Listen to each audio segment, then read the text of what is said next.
Gospel of Matthew chapter 28. After the Sabbath, at dawn on the first day of the week, Mary Magdalene and the other Mary went to look at the tomb. There was a violent earthquake, for an angel of the Lord came down from heaven, and going to the tomb, rolled back the stone and sat on it. His appearance was like lightning, and his clothes were white as snow.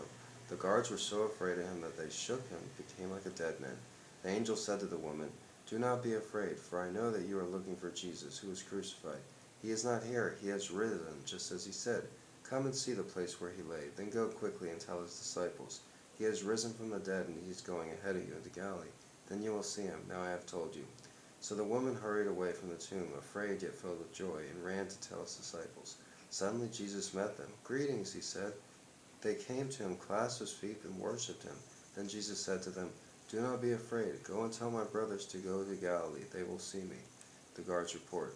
While the women were on their way, some of the guards went to the city and reported to the chief priests everything that had happened. When the chief priests had met with the elders and devised a plan, they gave the soldiers a large sum of money, telling them, You are to say, his disciples came during the night and stole him away while we were asleep. If the report gets to the governor, we will satisfy him, and you will keep out of trouble." So the soldiers took the money and did as they were instructed, and the story has been widely circulated among the Jews to this very day. The Great Commission.